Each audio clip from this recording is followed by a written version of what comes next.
1907 Rasputin Russian orthodox സഭയ്ക്കെതിരെ മതദ്രോഹ കുറ്റം ചെയ്യുന്നുണ്ടോ എന്ന കാര്യത്തിൽ സഭ അന്വേഷണം പ്രഖ്യാപിച്ചു. റാസ്പുട്ടിന് ക്ലിസ്റ്റ് പോലെ എന്തെങ്കിലും നിയമവിരുദ്ധ മതവിഭാഗങ്ങളുമായി ബന്ധമുണ്ടോ എന്നാണ് പ്രധാനമായും അന്വേഷിച്ചത്. അവർ പള്ളിയെയും പൗരോഹിത്യത്തെയും അംഗീകരിക്കാത്തവരാണ്. രാത്രിയിൽ രഹസ്യമായി സംഘം ചേർന്ന് നടത്തുന്ന അവരുടെ ആരാധനാ രീതികൾ ലൈംഗികതയുടെ അതിപ്രസരമുള്ളതാണ്. അവ സാത്താൻ സേവയ്ക്ക് തുല്യമാണെന്നാണ് സഭയുടെ വിലയിരുത്തൽ. റാസ്പുട്ടിനും അയാളുടെ ഭക്തരും തമ്മിലുള്ള ഇടപാടുകൾ പലതും ഈ വിധത്തിലുള്ളതാണ് എന്നതാണ് സംശയം ജനിപ്പിക്കുന്നത്. പ്രത്യേകിച്ചും സ്ത്രീകളോടുള്ള റാസ്പുട്ടിന്റെ പെരുമാറ്റം. പലപ്പോഴും അയാൾ ഒരു സന്യാസിയെപ്പോലെ പെരുമാറുകയും വേഷം ധരിക്കുകയും ചെയ്യാറുണ്ടെങ്കിലും റാസ്പുട്ടിൻ ഒരു പുരോഹിതനോ സന്യാസിയോ അല്ല. അയാൾ വിവാഹിതനാണെങ്കിലും മറ്റ് സ്ത്രീകളുമായി ശാരീരിക ബന്ധം പുലർത്തുന്നതിൽ തെറ്റില്ലെന്ന് പ്രചരിപ്പിക്കുന്നു. പൊക്രോവ്സ്കോയയിലെ അയാളുടെ വീട്ടിൽ പോലും ധാരാളം സ്ത്രീകൾ അയാളെ കാണാനെത്തുന്നു. സെന്റ് പീറ്റേഴ്സ്ബർഗിൽ നിന്ന് പോകുന്നവരാണ് അധികവും. അവരയാൾക്കൊപ്പം കഴിയുന്നതിൽ അയാളുടെ ഭാര്യയ്ക്ക് യാതൊരു എതിർപ്പുമില്ലെന്നതാണ് ഏറെ അത്ഭുതകരം. എല്ലാവരെയും തൃപ്തിപ്പെടുത്താൻ അദ്ദേഹത്തിന് കഴിവുണ്ടെന്നാണ് റാസ്പുട്ടിന്റെ ഭാര്യയായ പ്രസ്കോവ്യ ഡബ്രോവിന പറയാറുള്ളത്. ഇങ്ങനെ വിചിത്രമാണ് റാസ്പുട്ടിന്റെ ജീവിതം. ഭക്തിയോടെ അയാൾക്കു ചുറ്റും കൂടിയിരിക്കുന്നവർ അയാളുടെ വിചിത്രമായ പെരുമാറ്റങ്ങൾ ആരാധനയോടെയാണ് കാണുന്നത്. റാസ്പുട്ടിനെക്കുറിച്ച് അന്വേഷിക്കാൻ നിയുക്തരായ പുരോഹിതന്മാരുടെ സംഘം ഈ വിധത്തിലുള്ള വിചിത്രമായ നിരവധി വാർത്തകൾ ശേഖരിച്ചു. പക്ഷേ അയാൾക്ക് ക്ലിസ്റ്റുകളുമായോ മറ്റേതെങ്കിലും വിശ്വാസ സംഘങ്ങളുമായോ ബന്ധമുള്ളതായി തെളിയിക്കാൻ അവർക്ക് കഴിഞ്ഞില്ല. റഷ്യൻ ഓർത്തഡോക്സ് സഭയുടെ പുരോഹിതന്മാരുമായും പള്ളികളുമായും റാസ്പുട്ടിന് ബന്ധവുമുണ്ട്. സാധാരണ പുരോഹിതന്മാർ മാത്രമല്ല, സഭയിലെ ബിഷപ്പുമാരെ പോലെ ഉന്നത സ്ഥാനം വഹിക്കുന്ന ആളുകളും റാസ്പുട്ടിനെ ബഹുമാനിക്കുന്നു. ഒരു തെളിവും ലഭിക്കാതെ റാസ്പുട്ടിനെതിരായി എന്തെങ്കിലും നടപടിക്ക് ശുപാർശ ചെയ്യാൻ അവർക്ക് കഴിഞ്ഞില്ല. എങ്കിലും റാസ്പുട്ടിനുമായി ബന്ധപ്പെട്ട അതൃപ്തി നിക്കോളാസ് രണ്ടാമനെ അറിയിക്കാതിരുന്നില്ല. സ്വാഭാവികമായും സാർ ചക്രവർത്തിയെ സഭാമേധാവികളുടെ അഭിപ്രായം അസ്വസ്ഥനാക്കി. റാസ്പുട്ടിനെ സാധുവും വിശുദ്ധനുമായ ഒരു സന്യാസി ശ്രേഷ്ഠനായിട്ടാണ് നിക്കോളാസ് വിലയിരുത്തിയിട്ടുള്ളത്. അയാളൊരു പുരോഹിതനോ അതിലേറെ വിശുദ്ധനോ ആണെന്ന് നിക്കോളാസിന്റെ ഭാര്യ അലക്സാൻഡ്രയും അവരുടെ മക്കളും കരുതുന്നു. അവരുടെ മകൻ അലക്സിക്ക് അയാൾ വലിയ ആശ്വാസമാണ് നൽകുന്നത്. ഇതൊന്നും മനസ്സിലാക്കാതെയാണ് ആളുകൾ റാസ്പുട്ടിനെ കുറ്റപ്പെടുത്തുന്നത്, നിക്കോളാസ് വിചാരിച്ചു. സഭയുടെ ഭാഗത്തു നിന്ന് മാത്രമല്ല എതിർപ്പ്. കൊട്ടാരത്തിൽ തന്റെ അടുത്ത ബന്ധുക്കൾ പോലും റാസ്പുട്ടിനെ ശത്രുതയോടെയാണ് കാണുന്നത്. നിക്കോളാസ് ഈ സന്ദർഭത്തിൽ റാസ്പുട്ടിനെ തള്ളിപ്പറയാൻ തയ്യാറായില്ല. പകരം തനിക്കും അലക്സാൻഡ്രയ്ക്കും റാസ്പുട്ടിനിൽ ഉള്ള വിശ്വാസം എത്രത്തോളം ശരിയാണെന്ന് കുടുംബത്തിൽ തന്നെയുള്ള മറ്റൊരാളെ കൂടി ബോധ്യപ്പെടുത്താൻ അവർ തീരുമാനിച്ചു. നിക്കോളാസിന്റെ ഏറ്റവും ഇളയ സഹോദരി ഗ്രാൻഡ് ഡച്ചസ് വോൾഗ അലക്സാൻഡ്രോവ്നയെയാണ് അവരിതിനായി സമീപിച്ചത്. നിക്കോളാസിന്റെ കുടുംബങ്ങൾക്കിടയിൽ അദ്ദേഹവുമായി എല്ലാ കാലത്തും ഏറ്റവുമധികം അടുപ്പം സൂക്ഷിച്ചിരുന്നത് ഓൾഗയാണ്. ഓൾഗയ്ക്ക് സ്വന്തം അമ്മയോടുള്ളതിനേക്കാൾ അടുപ്പം സഹോദരന്മാരോടാണ്. നിക്കോളാസിന്റെ കുടുംബത്തിൽ മറ്റാരോടുമില്ലാത്ത സൗഹൃദം അലക്സാൻഡ്രയ്ക്കും ഓൾഗയോടുണ്ട്. നിക്കോളാസിന്റെ മക്കളും ഓൾഗയോട് പ്രത്യേകം അടുപ്പം സൂക്ഷിക്കുന്നു. തന്നോട് ഇത്രത്തോളം അടുപ്പം സൂക്ഷിക്കുന്ന സഹോദരിക്ക് റാസ്പുട്ടിനെ ഒന്ന് പരിചയപ്പെടുത്തി കൊടുക്കാമെന്ന് നിക്കോളാസ് തീരുമാനിച്ചു. റാസ്പുട്ടിനെക്കുറിച്ച് എല്ലാവരും ഇങ്ങനെ വിമർശനങ്ങൾ ഉന്നയിക്കുന്ന സാഹചര്യത്തിൽ ഓൾഗയ്ക്ക് അയാളെക്കുറിച്ച് എന്താണ് പറയാനുള്ളതെന്ന് അറിയാമല്ലോ. നിക്കോളാസ് തന്നെയാണ് ഓൾഗയെ റാസ്പുട്ടിന്റെ അടുത്തേക്ക് കൂട്ടിക്കൊണ്ടുപോയത്. അയാളപ്പോൾ നിക്കോളാസിന്റെ കുട്ടികൾക്കൊപ്പം അവരുടെ നഴ്സറിയിലായിരുന്നു. സത്യത്തിൽ കുട്ടികളുടെ നഴ്സറിക്കുള്ളിൽ റാസ്പുട്ടിന്റെ സാന്നിധ്യം ഓൾഗയെ അത്ഭുതപ്പെടുത്തി. അതിലേറെ അവർക്ക് അത്ഭുതം തോന്നിയത് കുട്ടികളുടെ പെരുമാറ്റം കണ്ടിട്ടാണ്. അവരയാളോട് വലിയ അടുപ്പത്തോടെ ഇടപെടുന്നു. റാസ്പുട്ടിനോടുള്ള അവരുടെ ഇടപെടൽ കണ്ടാൽ അയാൾ അവരുടെ ഏതോ അടുത്ത ബന്ധുവാണെന്ന് തോന്നിപ്പോകും. നിക്കോളാസ് ഓൾഗയെ റാസ്പുട്ടിന് പരിചയപ്പെടുത്തി കൊടുത്തു. ഓൾഗയ്ക്കൊറ്റ നോട്ടത്തിൽ തന്നെ റാസ്പുട്ടിനോട് അനിഷ്ടം തോന്നിയിരുന്നു. പക്ഷെ അവരത് പ്രകടിപ്പിച്ചില്ല. ഓൾഗയുടെ മനോഭാവം തനിക്ക് അനുകൂലമല്ലെന്ന് മനസ്സിലാക്കിയ റാസ്പുട്ടിനും കരുതലോടെയാണ് സംസാരിച്ചത്. ഹ്രസ്വമായ ഒരു സന്ദർശനത്തിന് ശേഷം ഗ്രാൻഡ് ഡച്ചസ് വോൾഗ അവിടെ നിന്ന് മടങ്ങി. റാസ്പുട്ടിൻ സത്യസന്ധതയില്ലാത്ത ഒരു മനുഷ്യനാണെന്ന് അവർക്ക് തോന്നിയിരുന്നു. കുട്ടികൾക്കൊപ്പം ഇത്ര സ്വാതന്ത്ര്യത്തോടെ ഇടപഴകാൻ അയാളെ അനുവദിക്കുന്നത് അപകടകരമാണെന്നും അവർക്ക് തോന്നി. പക്ഷേ ആ കാര്യം അവർ നിക്കോളാസിനോട് പറഞ്ഞില്ല.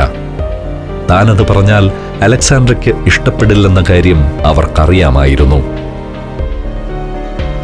സ്വന്തം വിവാഹ ജീവിതത്തിൽ ഉൾപ്പെടെ ധാരാളം പ്രതിസന്ധികൾ നേരിട്ടുകൊണ്ടിരിക്കുന്ന വോൾഗ അലക്സാൻഡ്രയുടെയും അതുവഴി നിക്കോളാസിന്റെയും അനിഷ്ടം സമ്പാദിക്കാൻ ആഗ്രഹിച്ചില്ല.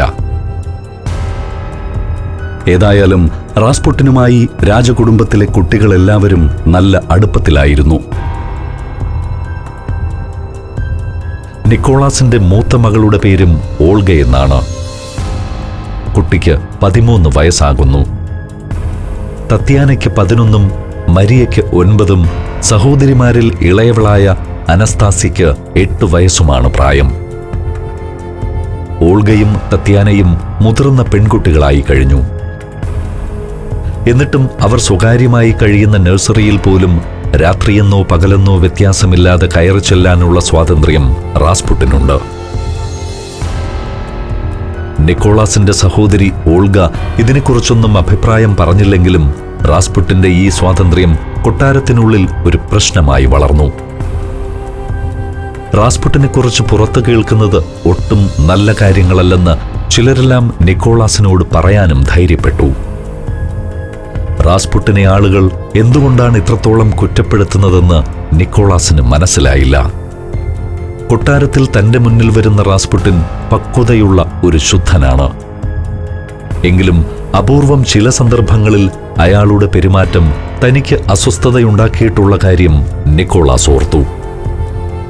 ആദ്യമായി അലക്സിയെ സുഖപ്പെടുത്താൻ അയാളെ വിളിച്ചു വരുത്തിയ സന്ദർഭത്തിൽ അയാൾ മര്യാദയില്ലാത്ത ഒരുവനെ പോലെയാണ് പെരുമാറിയത്.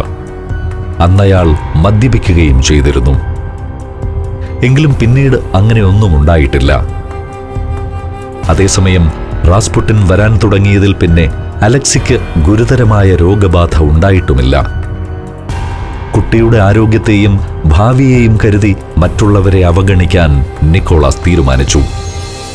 Vietnam, France, Belgium, Netherlands, Mexico, Greece.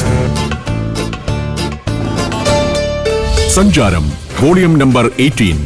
Full HD-യിലുള്ള ഈ അപൂർവ ദൃശ്യയാത്രാ വിവരണ ശേഖരം സ്വന്തമാക്കാൻ സഞ്ചാരം എന്ന് SMS ചെയ്യൂ. ഫോൺ 99544422. 1905-ൽ റഷ്യയിലെ കർഷകരുടെയും തൊഴിലാളികളുടെയും നേതൃത്വത്തിൽ നടന്ന വിപ്ലവ ശ്രമങ്ങൾക്ക് ശേഷം ഭരണനിർവഹണത്തിൽ സഹായിക്കാനായി ജനപ്രതിനിധികളുടെ സഭയായ ഡ്യൂമയെ തെരഞ്ഞെടുത്തിട്ടുണ്ട്.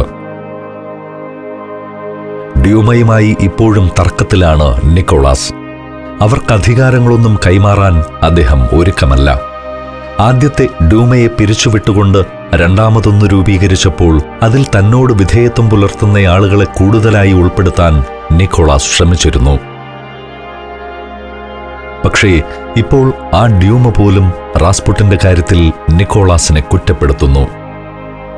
ഡ്യൂമയുടെ പ്രധാനമന്ത്രിയായി വന്ന സെർഗി വിറ്റേയുമായി നിക്കോളാസിന് നല്ല ബന്ധമായിരുന്നു. കൊട്ടാരത്തിന് പുറത്ത് റാസ്പുട്ടിന്റെ ജീവിത രീതി എന്താണെന്ന് വിശദമാക്കുന്ന ഒരു റിപ്പോർട്ട് നിക്കോളാസിന് സമർപ്പിച്ചതോടെ സെർഗി വിറ്റെ നിക്കോളാസിന്റെ ഇഷ്ടക്കേടിന് പാത്രമായി. അലക്സാൻഡ്ര അയാളെ ശത്രുവായി പ്രഖ്യാപിച്ചു. ഈ പ്രധാനമന്ത്രിയിൽ തനിക്ക് വിശ്വാസമില്ലെന്ന് അവർ രൂക്ഷമായി ഭർത്താവിനോട് പറഞ്ഞു. തുടർന്നുണ്ടായ സംഘർഷങ്ങൾ ആ ഡ്യൂമ തന്നെ പിരിച്ചുവിടാൻ കാരണമായി. റാസ്പുട്ടിനാകട്ടെ ഒരു പടി കൂടി കടന്ന് ഭരണകാര്യങ്ങളിൽ നിക്കോളാസിനെ ഉപദേശിക്കാൻ തുടങ്ങിയിരുന്നു.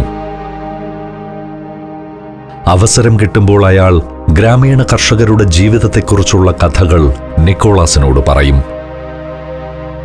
സാധാരണക്കാരായ ജനങ്ങൾക്കും തനിക്കുമിടയിലുള്ള ഒരു പാലമാകാൻ റാസ്പുട്ടിന് കഴിയുമെന്ന് നിക്കോളാസ് കരുതി. റാസ്പുട്ടിന്റെ ഉപദേശങ്ങളോട് നിക്കോളാസ് പ്രത്യക്ഷമായി പ്രതികരിച്ചില്ലെങ്കിലും അദ്ദേഹം അത് കാര്യമായി പരിഗണിച്ചു. ഈ സമയം കൊണ്ട് റാസ്പുട്ടിൻ കൊട്ടാരത്തിലെ സാഹചര്യങ്ങൾ നന്നായി മനസ്സിലാക്കിയിരുന്നു. അലക്സാൻഡ്രയ്ക്കും നിക്കോളാസിനുമല്ലാതെ ഇവിടെ ആർക്കും തന്നോട് താൽപ്പര്യമില്ലെന്ന് അയാൾ വേഗത്തിൽ മനസ്സിലാക്കി. അലക്സിയുടെ രോഗത്തെക്കുറിച്ചുള്ള ഭീതി കൊണ്ടാണ് അവർ തന്നെ ഇത്രമേൽ അംഗീകരിക്കുന്നതെന്നും അയാൾ തിരിച്ചറിഞ്ഞിരുന്നു. അലക്സി മാത്രമല്ല, നിക്കോളാസിന്റെ കുട്ടികളെല്ലാവരും തന്നോട് വലിയ അടുപ്പമുള്ളവരായിരിക്കണമെന്ന നിർബന്ധം റാസ്പുട്ടിനുണ്ട്. അതുകൊണ്ടുതന്നെ അവർക്ക് പ്രിയങ്കരമായ വിധത്തിൽ പെരുമാറാൻ അയാൾ പ്രത്യേകം ശ്രദ്ധിച്ചു. റാസ്പുട്ടിൻ സെന്റ് പീറ്റേഴ്സ്ബർഗിൽ ഇല്ലാത്ത സന്ദർഭങ്ങളിൽ അയാൾ കൊട്ടാരത്തിലെ കുട്ടികൾക്ക് കത്തുകൾ എഴുതുന്നത് പതിവാക്കി. കുട്ടികൾക്കെല്ലാവർക്കും കത്തുകൾ അയക്കുമായിരുന്നുവെങ്കിലും 9 വയസ്സുകാരിയായിരുന്ന മരിയയ്ക്ക് അയക്കുന്ന കത്തുകൾ പിൽക്കാലത്ത് പ്രത്യേകം ശ്രദ്ധിക്കപ്പെട്ടു. കടലിനോടും പ്രകൃതിയോടും നീ എങ്ങനെയാണ് സംസാരിക്കാറുള്ളതെന്ന് എന്നോട് പറയൂ, അയാൾ എഴുതും. നിന്റെ നിഷ്കളങ്ക ഹൃദയം എനിക്ക് നഷ്ടപ്പെടുന്നല്ലോ എന്നും മറ്റും കൊച്ചുകുഞ്ഞിനെ ഭ്രമിപ്പിക്കുന്ന വാക്കുകളാണ് നിറയെ.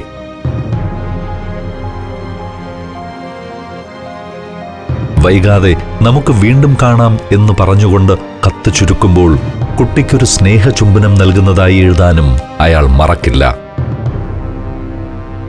മരിയയ്ക്ക് കുട്ടിക്കാലം മുതലേ ചെറിയ പ്രണയങ്ങളിൽ ആകൃഷ്ടയാകുന്ന പതിവുണ്ട്. സൈനികരോടും മറ്റും കടുത്ത ആരാധനയുള്ള കുട്ടിയായിരുന്നു അവൾ. മുതിരുമ്പോൾ രാജ്യസ്നേഹിയായ ഒരു സൈനികനെ വിവാഹം ചെയ്യുമെന്നും ധാരാളം കുട്ടികളുള്ള ഒരു കുടുംബത്തിന്റെ നായികയായി ജീവിക്കുമെന്നും അവൾ സ്വപ്നം കണ്ടിരുന്നു.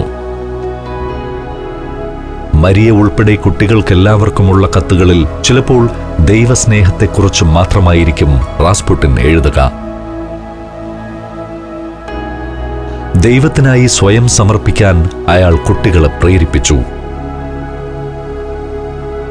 കുട്ടികളെ മറ്റെല്ലാറ്റിൽ നിന്നും അകറ്റി നിർത്താൻ അയാൾ ശ്രമിക്കുന്നതുപോലെ തോന്നും. റാസ്പുട്ടിന്റെ അഭാവത്തിൽ സ്നേഹത്തെക്കുറിച്ചും ദൈവത്തെക്കുറിച്ചുമുള്ള ഉപദേശങ്ങൾ അടങ്ങിയ ടെലഗ്രാമുകൾ പൊക്രോവ്സ്കോയയിൽ നിന്ന് കൊട്ടാരത്തിലേക്ക് വന്നുകൊണ്ടിരുന്നു. 1907 മുതൽ സാർ നിക്കോളാസിന്റെ പെൺകുട്ടികളുടെ ഗവേണസായി സോഫിയ ഇവാനോവ്ന നിയമിതയായി. ഏറെക്കാലം അലക്സാൻഡ്രയുടെ മെയ്ഡ് ഓഫ് ഓണറായിരുന്നു അവർ. അച്ചടക്കവും കൃത്യനിഷ്ഠയുമുള്ള ഒരു സ്ത്രീയാണവർ. ശരിതെറ്റുകളെക്കുറിച്ച് സോഫിയയ്ക്ക് കൃത്യമായ ധാരണയുണ്ട്. അക്കാര്യത്തിൽ ഒരു വിട്ടുവീഴ്ചയ്ക്ക് അവർ തയ്യാറുമല്ല. വീട്ടിലിരുന്നിട്ടാണെങ്കിലും നല്ല വിദ്യാഭ്യാസം ലഭിച്ചിട്ടുള്ള സ്ത്രീ. അവർക്ക് റാസ്പുട്ടിന്റെ ഇടപാടുകളൊന്നും ഇഷ്ടപ്പെട്ടില്ല, പ്രത്യേകിച്ചും കുട്ടികളോട് അയാളെടുക്കുന്ന സ്വാതന്ത്ര്യം. അതിനിടെ ഒരു ദിവസം പെൺകുട്ടികളിൽ 4 പേരും ഉറങ്ങാൻ തയ്യാറെടുക്കുമ്പോൾ അവരുടെ ഉറക്കമുറിയിലേക്ക് റാസ്പുട്ടിൻ അനുവാദമില്ലാതെ കടന്നുവരുന്നത് കണ്ട് സോഫിയ ഇവാനോവ നടുങ്ങി. കുട്ടികൾ ഉറങ്ങാനുള്ള തയ്യാറെടുപ്പിൽ വേഷം മാറുകയാണ്. റാസ്പുട്ടിൻ വളരെ സ്വാഭാവികമെന്നോണം ആ മുറിയിൽ കടന്നുവന്ന് കുട്ടികൾക്ക് ശുഭരാത്രി ആശംസിക്കുകയും അവരോട് സംസാരിക്കുകയും ചെയ്തിട്ട് മടങ്ങി. ഒട്ടും അനുവദനീയമായ കാര്യങ്ങളല്ല കുട്ടികളുടെ ജീവിതത്തിൽ നടക്കുന്നതെന്ന ബോധ്യത്തോടെ സോഫിയ ഇവാനോവ്ന ഈ സംഭവത്തെക്കുറിച്ച് നിക്കോളാസിനെ അറിയിക്കാൻ തീരുമാനിച്ചു. രാത്രിയിൽ കുട്ടികൾ ഉറങ്ങുന്ന മുറിയിലേക്ക് റാസ്പുട്ടിൻ വന്ന കാര്യം അവർ നിക്കോളാസിനോട് പറയുക തന്നെ ചെയ്തു. ഇതിനി ആവർത്തിക്കാതിരിക്കാൻ ശ്രദ്ധിക്കണമെന്നും അവർ നിക്കോളാസിനോട് ആവശ്യപ്പെട്ടു. യഥാർത്ഥത്തിൽ തന്റെ പെൺകുട്ടികളോട് റാസ്പുട്ടിൻ പ്രകടിപ്പിക്കുന്ന അമിത സ്വാതന്ത്ര്യം നിക്കോളാസ് കുറച്ചുകാലമായി ശ്രദ്ധിക്കുന്നുണ്ട്. അദ്ദേഹം അതിൽ അസ്വസ്ഥനാണ്. റാസ്പുട്ടിനെ സംബന്ധിച്ച് വളരെ മോശമായ മറ്റൊരു റിപ്പോർട്ട് കൂടി ആയിടെ നിക്കോളാസ് രണ്ടാമന് കിട്ടിയിരുന്നു. സാർ ചക്രവർത്തിയുടെ രഹസ്യ പോലീസ് സംവിധാനം നടത്തിയ അന്വേഷണത്തിൽ റാസ്പുട്ടിന്റെ ലൈംഗിക അരാജകത്വത്തെക്കുറിച്ചുള്ള ചില വിവരങ്ങൾ അവർ നിക്കോളാസിനെ ധരിപ്പിച്ചിരുന്നു. ഈ സാഹചര്യത്തിൽ റാസ്പുട്ടിനെ പെൺകുട്ടികളുടെ നഴ്സറിയിൽ കടക്കുന്നതിൽ നിന്ന് നിക്കോളാസ് വിലക്കി. എന്താണ് കാരണമെന്ന് അദ്ദേഹം ആരോടും പറഞ്ഞില്ല. റാസ്പുട്ടിൻ മേലിൽ പെൺകുട്ടികളുടെ നഴ്സറിയിൽ പ്രവേശിക്കരുതെന്ന് ഉത്തരവിടുക മാത്രമേ ചെയ്തുള്ളൂ. പെൺകുട്ടികളുടെ നഴ്സറിയിൽ കയറാൻ പാടില്ലെന്ന വിലക്ക് റാസ്പുട്ടിന് അപമാനകരമായിരുന്നു. സോഫിയ ഇവാവ്നോവയായിരിക്കും രാജാവിനെ ഇങ്ങനെ പറയിക്കാൻ പ്രേരിപ്പിച്ചതെന്ന് അയാൾ ഊഹിച്ചു. ചവിട്ടേറ്റ പാമ്പിനെ പോലെ അയാളുടെ പക ഉണർന്നു. അയാൾ കുറച്ചു ദിവസത്തേക്ക് കുട്ടികളെ കാണാൻ കൂട്ടാക്കിയതേയില്ല. അവർ തന്നെ കാണണമെന്ന് വാശി പിടിക്കുമെന്നും വൈകാതെ സാറന അലക്സാണ്ട്ര തന്നെ തേടിയെത്തുമെന്നും അയാൾക്കുറപ്പുണ്ട്.